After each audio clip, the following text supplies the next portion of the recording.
আজকের এই পথসভায় এ পর্যায়ে বক্তব্য রাখবেন, যার বক্তব্য শোনার জন্য আমরা সেই বিকাল থেকে অপেক্ষমান গণ অধিকার পরিষদের সংগ্রামী সভাপতি, জুলাই গণঅভ্যুত্থানের অন্যতম মহানায়ক, ডাকসুর সাবেক সফল ভিপি, মৃত্যুঞ্জয়ী জননেতা জনাব নুরুল হক নূর। বিসমিল্লাহির রহমানির রহিম। আজকে আমখোলা ইউনিয়নের এই টাফালবাড়িয়া স্কুল মাঠে এখন রাত্র 8:14 মানে 8:15 বাজে। স্বাভাবিকভাবে এই সময় গ্রামের মানুষ, পুরুষেরা বাজার থেকে বাড়িতে ফেরে, আমাদের মা বোনেরা তাদের পরিবারের সদস্যদেরকে খাবার দাবার পরিবেশন করে স্বাভাবিকভাবেই থালা বাসন ধুয়ে ঘুমের একটা প্রস্তুতি নেয়। কিন্তু এখনো আমার ডান পাশে আমাদের অনেক মা বোনেরা বসে আছে, আমার বাম পাশে এবং সামনে আমাদের অনেক মুরব্বী থেকে শুরু করে ছাত্র, যুবক, তরুণরা স্কুলের বারান্দায়ও দাঁড়িয়ে আছে এবং আশপাশ থেকে অনেকেই শুনছেন। তাদের প্রতি আমার কৃতজ্ঞতা এবং আন্তরিক ভালোবাসা। আজকে ঢাকা থেকে সকাল 9টায় এই গলাচিপার উদ্দেশ্যে বের হয়েছি। আসার পথে বরিশাল বিভাগীয় কমিশনার বলে, বিভাগীয় কমিশনার এখানে নতুন এসেছে, তার সাথে একটা সৌজন্য সাক্ষাৎ। আলটিমেটলি এলাকার মানুষের সমস্যা নিয়ে, যেহেতু তারা সরকারি একটা বড় পর্যায়ের দায়িত্বে আছেন, কথা বলে এসেছি। পটুয়াখালী জেলার ডিসির সাথে, এই আপনারা যারা তরমুজের সাথে জড়িত আছেন তারা জানেন, চরগুলোতে নেতাদের আধিপত্য, কৃষকদের রক্ত চুষে জমি দখল করে অন্যের কাছে বেচে দেয় এবং নিজেরা নেতাগিরি করার জন্য ওই চরে গরিব দুঃখী কৃষকদের উপরে জুলুম করে, হামলা করে, তারা চাঁদাবাজি, ধান্দাবাজি করে। এইটা ডিসি সাহেবকে বলে এসেছি যে এই 10 মিনিটে হাদির চর, চর ফাতেমা, চর আজনাইন, গলাচিপাতে আছে বাংলার চর, পাঙ্গাসিয়ার চর, এই চরগুলো ভূমিহীন কৃষকদের হক, তারা যেন ন্যায্য মূল্য পায়, তারা যেন তাদের অধিকার পায়, সেই বিষয়টি যেন প্রশাসন নিশ্চিত করে। ডিসি সাহেবের কাছেও কথা বলে এসেছি। আলোচনার বিষয় ছিল এইটা। আমার গতকালকে এইখানে আসার কথা ছিল, কিন্তু আমি গতকালকে সচিবালয়ে গিয়েছি। তো ঢাকা শহরে অনেকে যদি শুনে যে একজনের সচিবালয়ে গিয়েছে, মনে করে যে তদবির দিন দরবার করতে আসছে, ফাইল আছে, তাহলে যারা ফাইল নিয়ে দৌড়ায় তাদেরও কিছু বোধহয় লাভ আছে। কিন্তু আমার কোনো লাভ নাই, আমাদের বদনাম আছে। কারণ আমাদের মতো নেতারা কম যায় সচিবালয়, কারণ সবাই এলাকার জন্য, এলাকার কাজের জন্য দৌড়াদৌড়ি করে না। আমি দৌড়াইছি কেন? ওই হরিদাবপুর খেয়াঘাটের ব্রিজটা লাস্ট পর্যায়ে আছে, সরকারি সিদ্ধান্ত গ্রহণের। এখন সরকারি ক্রয় সংক্রান্ত কমিটি বলে, যেই কমিটিতে সিদ্ধান্ত হয় যে এই ব্যয়ে, এই টাকা দিয়ে ব্রিজ এই এলাকা হবে কিনা, উপদেষ্টা, সচিব, ইঞ্জিনিয়ার, আপনারা জানেন না, তার নিচের লেভেলেও অনেক জায়গায় গিয়েছি যে ভাই এটা আমাদের এলাকার মানুষের 1996 সাল থেকে দাবি। অনেক নেতা আইসে গেছে, মানুষের প্রত্যাশা পূরণ হয় নাই। আজকে আপনারা যে সচিব হয়েছেন, উপদেষ্টা হয়েছেন, আমাদের আন্দোলনের ফলে আমরা রক্ত দিয়েছি, আমরা সংগ্রাম করেছি। কাজী মানুষ যখন আমরা এলাকায় যাই, যখন আমাদের কাছে তাদের সুখ দুঃখের, এলাকার উন্নয়নের দু একটি কাজ নিয়ে আসে, আমাদের একটা নৈতিক দায়িত্ব এবং দায়বদ্ধতা আছে মানুষের পাশে দাঁড়ানো। কাজে আপনারা সচিব হয়েছেন, উপদেষ্টা হয়েছেন, ইঞ্জিনিয়ার হয়েছেন, ডিসি হয়েছেন, এসপি হয়েছেন, আমাদের জনগণ নিয়ে আমরা কাজ করি, রাজনীতি করি। জনগণের ভোটের উপরে আমাদের ভবিষ্যৎ নির্ভর করবে, আমরা আগামীতে এমপি হব কি হব না। কাজেই জাতীয় নির্বাচনের আগে এই ব্রিজের কাজের আনুষ্ঠানিক শুরু আমরা করতে চাই, এটা আমরা বলে এসেছি, আশা করি হবে। তারপরে আমি নিজেই যেখান থেকে যাই, অনেকগুলো রাস্তাঘাট, মনে করেন এই ধুলাবালি মানুষের শ্বাস প্রশ্বাসে গেলে আমাদের, আপনারা তো অনেকে বুঝেন না, ছোট বাচ্চাদের যে ঠান্ডা হয়, নিউমোনিয়া হয়, এই ঠান্ডা কাশির একটা কারণ বাচ্চাদের শ্বাস প্রশ্বাসের সাথে ধুলোবালি যাওয়া। কাজে আমি এখানে শুনে খুব খারাপ লাগছে, আমাদের একজন কর্মী তার বাচ্চা ঠান্ডা থেকে মারা গিয়েছে। শহরের মানুষ সচেতন থাকে, বাচ্চাদের শীতের কাপড় পরাই রাখে, হাত ঠান্ডা হয়ে গেছে কিনা, পা ঠান্ডা হয়ে গেছে না খেয়াল রাখে মায়েরা। গ্রামের মানুষ সারাদিন পানি কাদা মাটির কাজ করে বাচ্চাদের দিকে অনেক সময় খেয়ালও করতে পারে না। কাজেই আমাদের মা বোনেরা এই সময় বাচ্চাদের দিকে খেয়াল রাখবেন, যাদের বাসায় বয়স্ক মানুষ আছে তাদের দিকেও খেয়াল রাখবেন।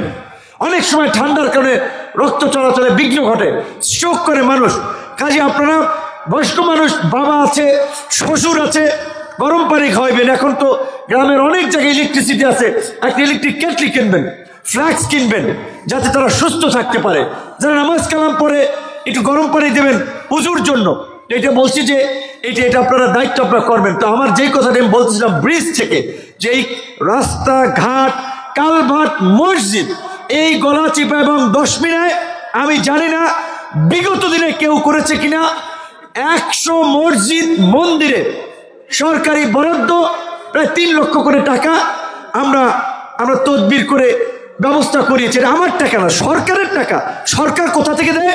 আপনার আমার জনগণের ভ্যাট ট্যাক্সের পয়সা, সরকারের যে ব্যাংকে জমা হয়, সরকারের যে রাজস্ব হয়, ওইটা দিয়েই সরকার উন্নয়ন করে। কিন্তু কোন জায়গায় গেলে কি কাজ হয়, কে কি কাজ করে, এগুলো জানতে হইবে, বুঝতে হইবে, সেই অনুযায়ী কাজ করতে হবে। শুধুমাত্র বক্তব্য দিয়ে গলাবাজি করলে, মানুষজন কিছু পিছনে হাঁটলেই নেতা হওয়া যাবে না। আমরা তো আপনাদের ভোটে এখন পর্যন্ত নেতা হই নাই। আমার পিছনে আপনারা মিছিল কইরা 5 বছর শ্রম দিয়ে কথার কথা 10 বছরে ক্লান্ত হয়ে যান নাই, পয়সা খরচ করেন নাই, যে রক্ত দেন নাই, যে না ভাই আপনারা আমার জন্য করতে হবে। তারপরেও আমি কিন্তু গত 1.5 বছরে আপনাদের অনেকের সাথে দেখা হয়েছে, অনেকের সাথে হয় নাই, কিন্তু এলাকার যে কোনো বিষয় নিয়ে মানুষ যারা গিয়েছে, আমি এলাকার সন্তান হিসেবে চেষ্টা করেছি তাদের পাশে থাকার, রেসপন্স করার, সহযোগিতা করার। কিন্তু সব কিছু হয়তো আমি পারবো না, দুনিয়াতে কেউই সব কিছু পারে না, কিন্তু অনেকখানি চেষ্টাটুকু আমি করেছি। আমি জিজ্ঞেস করি নাই ভাই আপনি কোন দল করেন, বিএনপি না, জামাত না, আওয়ামী লীগ না অন্য দল, এইটা আমি জিজ্ঞাসা করি নাই। আমি পরিষ্কারভাবে বলেছি, এই দেশে গত 30 বছরের রাজনীতিতে আওয়ামী লীগ এবং বিএনপি দুটো বড় রাজনৈতিক দল সরকার গঠন করেছে, নৌকা ধানের শীষের নির্বাচন হয়েছে। এইবার বাংলাদেশে প্রথমবারের মতো নৌকা নির্বাচন কমিশনের নির্বাচনী মার্কায় নাই। আওয়ামী লীগ রাজনৈতিকভাবে নিষিদ্ধ হয়েছে, কারণ এই জুলাই গণ অভ্যুত্থানে মানুষ হত্যাসহ গত 16 বছরে আওয়ামী লীগ সরকারের, তৃণমূলের নেতা কর্মীরা না, সরকারের যারা এমপি মন্ত্রী ছিল, শুনলে হিসাব করতে কয়েকদিন লাইগা যাবে।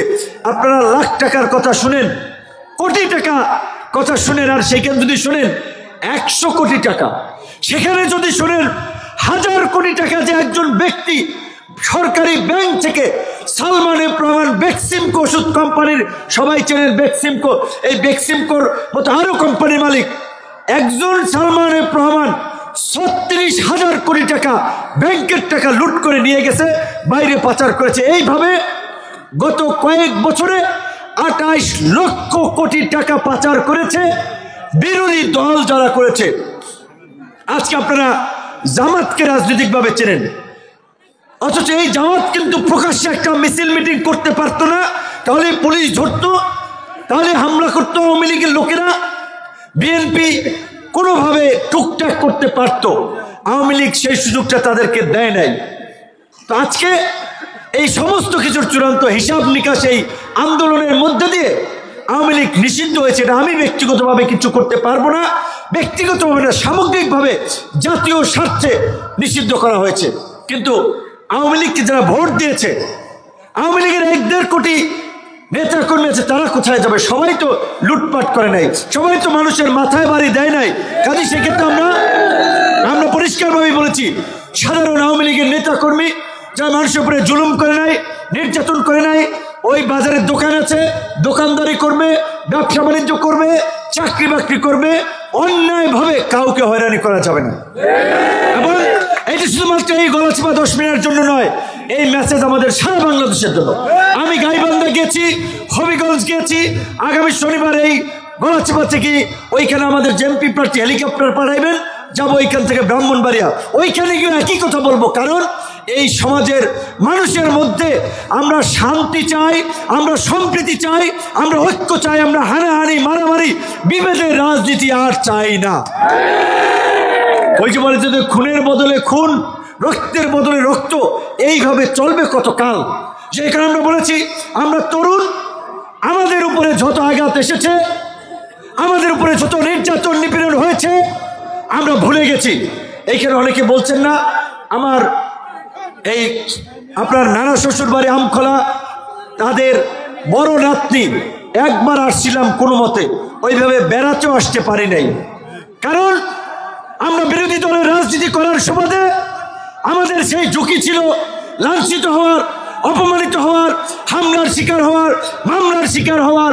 আত্মীয় স্বজনের বাড়িতে দাওয়াত খাই নাই, কিন্তু কথা বলা থামাই নাই, আন্দোলন সংগ্রাম থামাই নাই। ঢাকা শহরে দেখেছেন রাজপথে থেকে লড়াই করেছি, আন্দোলন করেছি, এবং সেই আন্দোলনের মধ্যে দিয়ে আমাদের বিজয় এনেছি। আজকে শুধু আমরা নয়, বিএনপি লোকেরা সমাবেশ করতেছে, হাসান মামুন ভাই বিভিন্ন ইউনিয়নে যায়, জামাতের লোকেরা করতেছে, অন্য দলের লোকেরা করতেছে, বিরোধী দলের লোকেরা করতেছে, কেউ কাউকে বাধা দিচ্ছে না। এই পরিবেশ আমাদের জুলাই মঞ্চের নেতা, ঢাকা বিশ্ববিদ্যালয়ের সাবেক ছাত্র, এই আন্দোলনের প্রথম ওই রাষ্ট্রপতির সাথে সংলাপে বসেছিল ছাত্র প্রতিনিধি হিসেবে, আরিফ ভাই বলেছেন যে প্রেক্ষাপট আমরা তৈরি করেছি। তো কাজী আমরা চাই আপনাদের কাছে একটা মূল্যায়ন।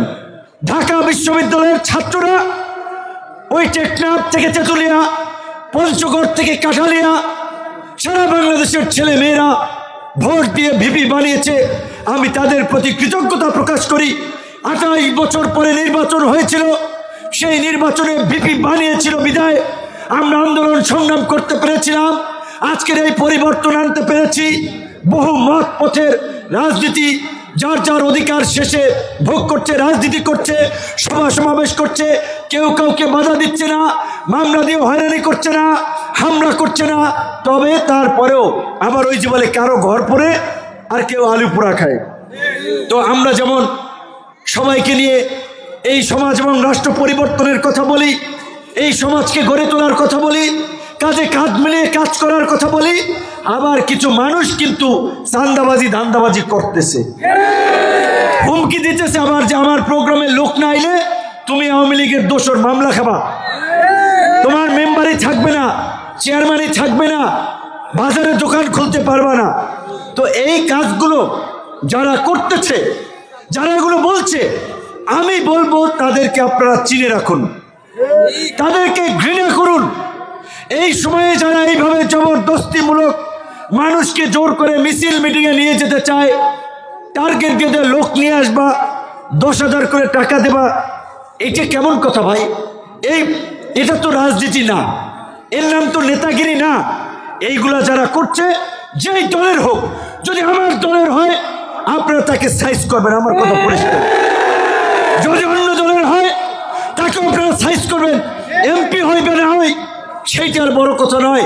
এলাকার সন্তান হিসেবে এই জনপদের মানুষের হক আছে। আমরা যতদিন বেঁচে আছি এলাকার মানুষের জন্য কাজ করে যাওয়ার চেষ্টা করব। আমার কাছে পরিষ্কারভাবে বলেছি, আমি এইখানে যারা এসেছেন, এইখানে আমি দৃঢ়ভাবে বিশ্বাস করি এইখানে বিএনপির লোক আছে, জামাতের লোক আছে, চরমোনাইয়ের লোক আছে, আওয়ামী লীগের লোক আছে। আমি আপনাদের প্রত্যেকেরই নেতা হতে চাই। আমি কোনো দলের নেতা, কোনো গুটি কয়েক মানুষের নেতা বা জনপ্রতিনিধি নয়। আমি সকলের জনপ্রতিনিধি হতে চাই, আপনাদের দোয়া এবং সমর্থন নিয়ে। আজকে আপনারা জানেন যে ফেব্রুয়ারিতে, আগামী ফেব্রুয়ারিতে রোজার আগে জাতীয় নির্বাচন হওয়ার কথা রয়েছে। এখন পর্যন্ত যতদূর তথ্য জানি ফেব্রুয়ারিতেই নির্বাচন হবে। ফেব্রুয়ারিতে নির্বাচন হলে এই আগামী 5-7 দিনের মধ্যেই নির্বাচনের তফসিল ঘোষণা হবে। নির্বাচন কমিশনের একটা বিধান আছে, কেউ যদি জোটও করে 5 দল, 7 দল, 12 দল মিলে প্রত্যেক দল তার মার্কায় ভোট করবে। তো আলহামদুলিল্লাহ, আল্লাহর কাছে শুকরিয়া, আপনাদের এলাকার সন্তান যেই বয়সে আমাদের সাথে ছেলেমেয়েরা অনেকে চাকরির জন্য এখনো পড়াশোনা করে চাকরি খোঁজে, সেখানে আমরা মানুষের চাকরির জন্য সুপারিশ করি, আমরা চাকরি দেই। আমরা নির্বাচনের মাঠে জনপ্রতিনিধি হওয়ার জন্য এসেছি, মানুষের কাছে ভোট চাইতে, মানুষের নেতৃত্ব দেওয়ার জন্য, এবং কোনো দল থেকে নয়। আমাদের এই এলাকার সন্তান ছোট ভাই কাউসার ইংরেজি বিভাগের ছাত্র, ঢাকা বিশ্ববিদ্যালয়ে ইংরেজি বিভাগে চান্স পাওয়া চারটিখানি কথা না, মাত্র 112 জনের মতো ভর্তি হয়, সে চান্স পাইছে আমার পরে। আমি যদিও বের হয়ে আসছি, এখন সেখানে পড়তেছে, এবং সে যদি ব্যবসা করে ভালো ব্যবসায়ী হবে, সরকারি চাকরির পিছনে ছুটলে পড়াশোনা করলে ম্যাজিস্ট্রেট ডিসিএসপি হয়ে যাবে। ঢাকা বিশ্ববিদ্যালয়ের ছেলেমেয়েরাই বেশিরভাগ হয়। তো কাউসার যেটা বলেছে যে আজকে এই 2018 সাল থেকে এই ছাত্রদের অধিকার আদায়ের আন্দোলন থেকে শুরু করে গণমানুষের অধিকার আদায়ের আন্দোলন করতে গিয়ে আমরা একটা রাজনৈতিক দল গড়ে তুলেছি, যেই দলটির নাম গণ অধিকার পরিষদ, নির্বাচন কমিশনে ট্রাক প্রতীকে নিবন্ধিত রাজনৈতিক দল। আমরা যদি অন্য দলের সাথে নির্বাচনে জোটও করি, নির্বাচনে আমার মার্কা হবে ট্রাক। আমরা আগামীতে অবশ্যই যাদের সরকার গঠনের সম্ভাবনা থাকবে তাদের সাথে আমরা জোট করব। সরকার গঠনের মধ্যে দিয়ে এই দক্ষিণাঞ্চলের পিছিয়ে পড়া অনুন্নত মানুষের জন্য আমাদের কিছু করতে হবে। রাজপথে আন্দোলন সংগ্রাম তো করেছি গত 7-8 বছর, এখন অবশ্যই সরকারে যেতে হবে, এবং আমাদের ছাড়া আগামীতে কোনো দল সরকার গঠনের স্বপ্ন দেখে না।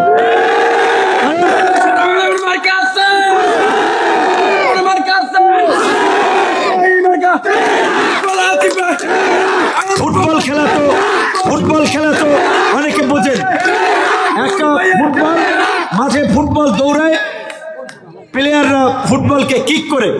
তো এখন বলে যে জীবনে আপনি ফুটবল হইবেন না প্লেয়ার হইবেন, কারণ যদি প্লেয়ার হন তাহলে ফুটবল পায়ে নাড়াইতে পারবেন, আর যদি ফুটবল হন তাহলে সবসময় দৌড়ের উপরে থাকবেন।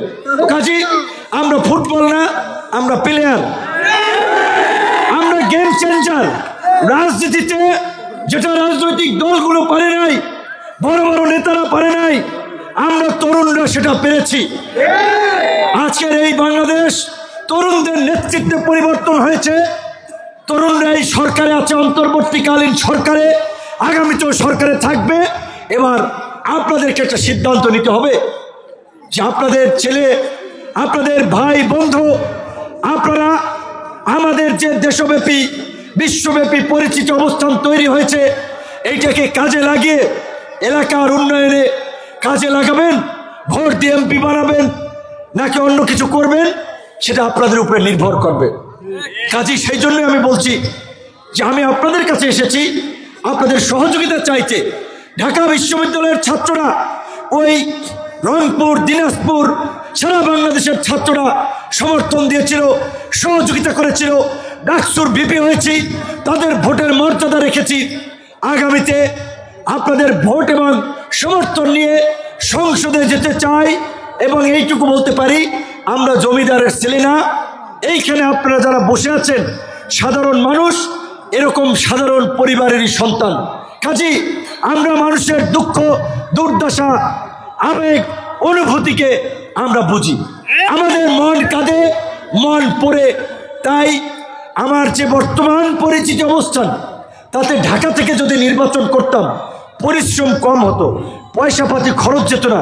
এই যে ঢাকা থেকে আসি, চায়ের দোকান থেকে শুরু করে মাছের বাজারে মানুষের সাথে মেশা, মানুষের সাথে কথা বলা, মানুষের জন্য কাজ করা, এটা চারটিখানেক বিষয়, এটা সবাই পারে না। তারপরেও ছুটে এসেছি, কারণ মনে করি যে এই চরাঞ্চলে, আমার বাড়ি চর বিশ্বাস, নাম চর বোঝাই যায়, একটা চরাঞ্চল। তো এই এলাকা থেকে আমাকে ডাকসুর ভিপি বানিয়েছিল আল্লাহ, একটা পরিচিতি দিয়েছে। নিশ্চয়ই আমার মাধ্যমে এই এলাকার মানুষের একটা ভাগ্যের পরিবর্তন, এলাকার মানুষের একটা উন্নয়নের জন্য। ওই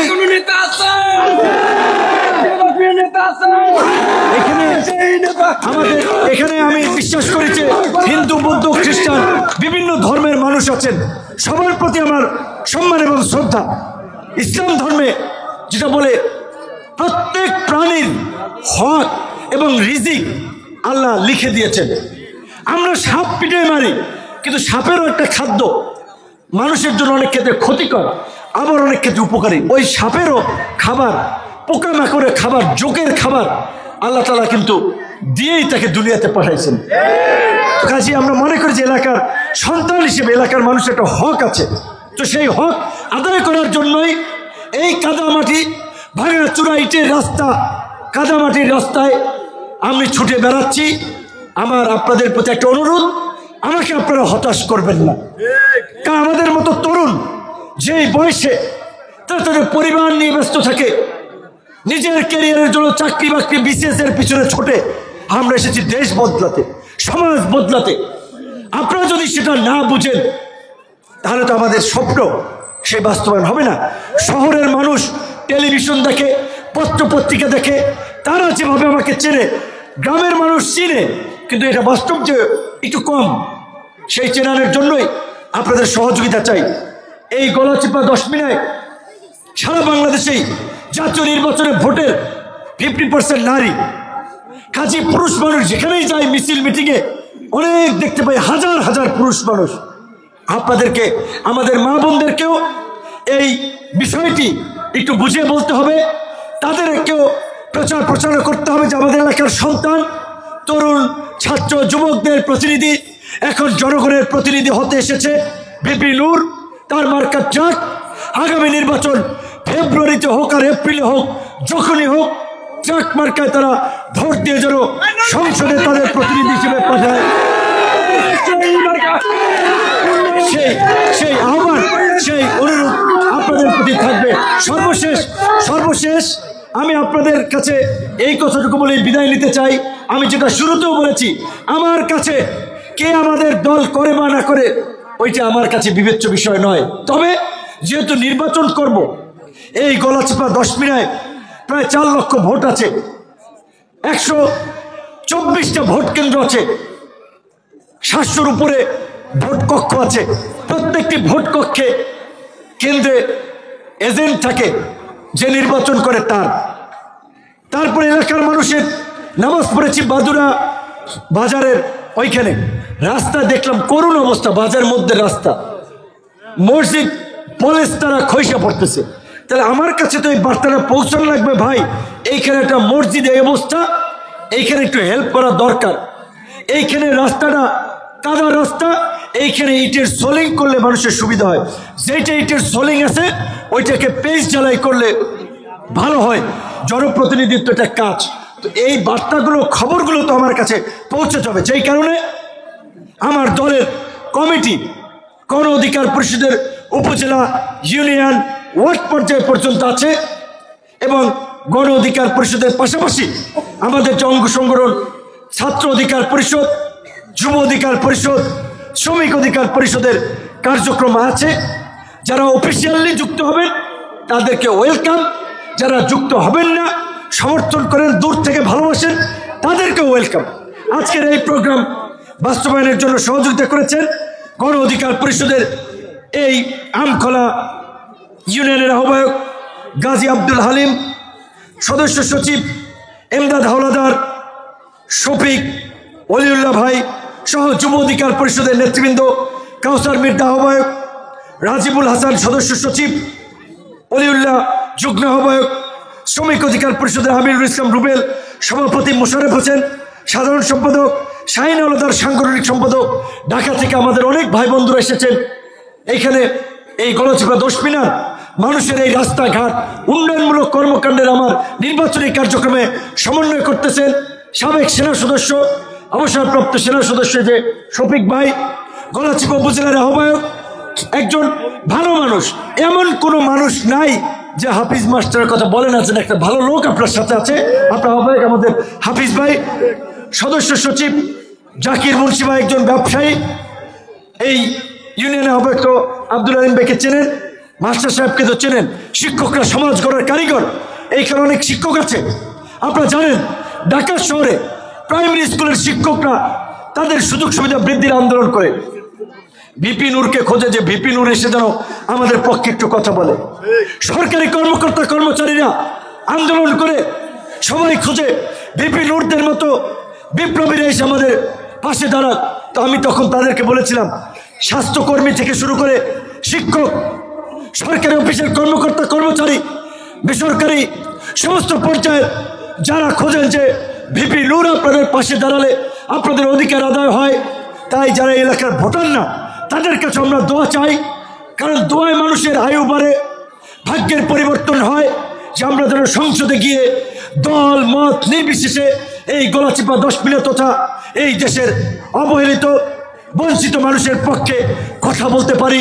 একটি কথা আজকে বলতে চাই এখানে, আরেকটি কথা, বিএনপি একটি বড় রাজনৈতিক দল। জামাত সবচেয়ে গত 16 বছরে নির্যাতিত নিষ্পেষিত মামলা হামলায় পর্যদস্ত। বিএনপির প্রধান খালেদা জিয়া আজকে মৃত্যুসজ্জায় অসুস্থ। তাকে অসুস্থ আসলে বানানো হয়েছে।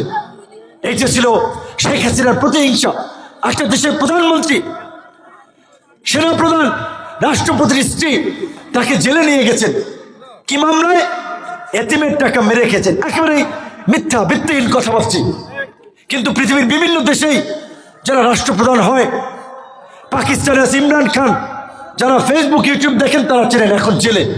রাজনৈতিক প্রতিহিংসার জায়গা থেকে এগুলো করে থাকে। তো আমি বিএনপি করি না, কিন্তু বিএনপির সাথে আন্দোলন সংগ্রাম করেছি। বিএনপির অনেক নেতার চেয়ে রাজপথে রক্ত ঝরিয়েছি। আমার পরিবার, আমার ছোট বাচ্চারা আমার বাসায় যখন দরজা ভেঙে ডিবির লোকেরা হানা দিয়েছে, আমার বাচ্চারা ওই বাতাসের সময় বগের ছানা, ঝড়ের সময় যেমন শালিকের বাচ্চা কাচুমচু করে, আমার বাচ্চারা কিন্তু ভয়ে ওই রকম ভাবে করেছিল। কিন্তু তারপরেও আমরা হাল ছাড়ি নাই, কারণ আমাদের দিকে গোটা দেশের মানুষ তাকিয়ে রয়েছিল। তো রাজনীতি যারা করে তাদেরকে এই ত্যাগ স্বীকার করতে হয়। আমার নেতা কর্মী যারা আছেন তাদেরকে অনুরোধ করব, আমার কোনো বদনাম নাই, আমি কারো কাছ থেকে 5 পয়সা খাই নাই, কারো মাথায় বাড়ি দেই নাই, কারো সাথে নেতাগিরি দেখাইতে যাই নাই। আপনাদেরও যেন বিরুদ্ধে মানুষ কোনো অভিযোগ দিতে না পারে। আপনাদের ব্যক্তিত্ব, আপনাদের ব্যক্তিত্ব, আচরণ সেইভাবে গড়ে তুলবেন, মানুষ যেন মনে করে ভিপি নূর একটা লোক আছে এই ইউনিয়নে, অত্যন্ত ভালো লোক। আমি চাই আপনারাও সেই ধরনের সেইভাবে গড়ে ওঠেন। ওই যে একটা কথা বলে, এমন জীবন করিবে গঠন, মরলে হাসিবে তুমি, কাঁদিবে ভুবন। অর্থাৎ জীবনে জীবিত থাকা অবস্থায় ভালো কাজ করে যাবেন, মরার পরেও মানুষ মনে রাখবে লোকটা খুব ভালো ছিল।